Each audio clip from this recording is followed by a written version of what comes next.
Hello అండి, అందరికీ నమస్కారం. ఒక స్త్రీమూర్తికి ఉన్న గొప్పతనం గురించి ఈరోజు మాట్లాడుకుందాం.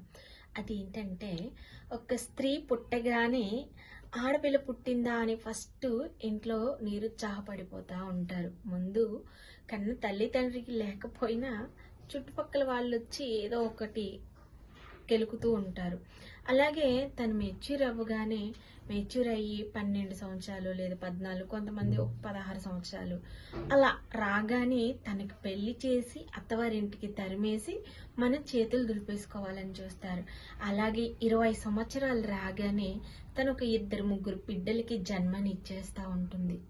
అలాగే 30 సంవత్సరాలు రాగానే ఇల్లు, భర్త, పిల్లలు, వారి ఆరోగ్యము, అత్త, మామ, ఇటు పుట్టినింటికి అటు మెట్టినింటికి ఎలాంటి అగౌరవం రాకుండా ఉండాలని ఎంతో చక్కగా కుటుంబాన్ని చక్కదిద్దుకుంటూ, మరి పిల్లల్ని చదివించుకుంటూ, భర్త యోగక్షేమాలు చూసుకుంటూ, తన ఆరోగ్యం ఏమైపోతుందో కూడా పట్టించుకోలేనంత ఎక్కువ ప్రేమని కుటుంబం పట్ల చూపిస్తూ ఉన్న టైంలోనే తను కూడా ఏదైనా ఉద్యోగం ఎత్తుక్కోవాలి కుటుంబానికి, భర్తతో పాటు నేను కూడా కొంచెం సహాయంగా ఉండాలి అనే ఉద్దేశంతో కొంతమంది స్త్రీమూర్తులు ఉద్యోగాలు చేస్తారు.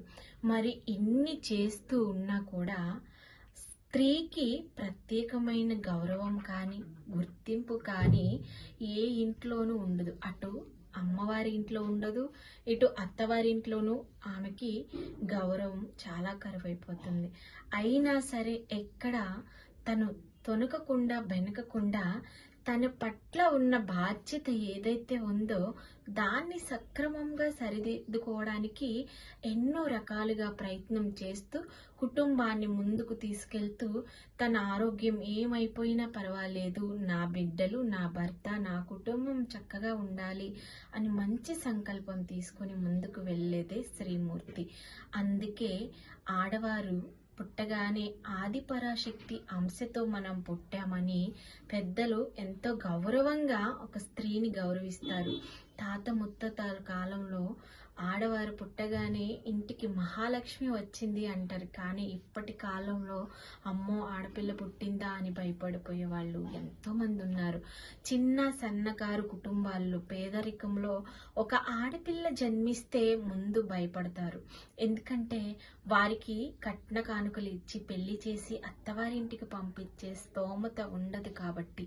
అయినా సరే మనం ఎప్పుడు కూడా ప్రతి ఇంట్లోనూ ఆలోచించవలసిన విషయం ఏంటంటే, ఆడపిల్లైనా మగపిల్లడైనా సరే విద్య పట్ల వాళ్ళకున్న గౌరవాన్ని, చదువు వైపుకి వాళ్ళు మనసుని మైండ్ని మళ్లించి వాళ్ళు చదువుకునే దిశగా మనం ప్రోత్సహించగలిగితే ఆడ మగ భేదం లేకుండా ఒక మంచి స్థాయిలో అయితే స్త్రీమూర్తి ఉంటుంది. దయచేసి ప్రతి కుటుంబంలో కూడా ఆడపిల్లని చదివించడానికి మరి మీ అందరూ కూడా ఆలోచింపజేస్తారనే ఒక మంచి ఉద్దేశంతో ఈ వీడియో చేయడం జరిగింది.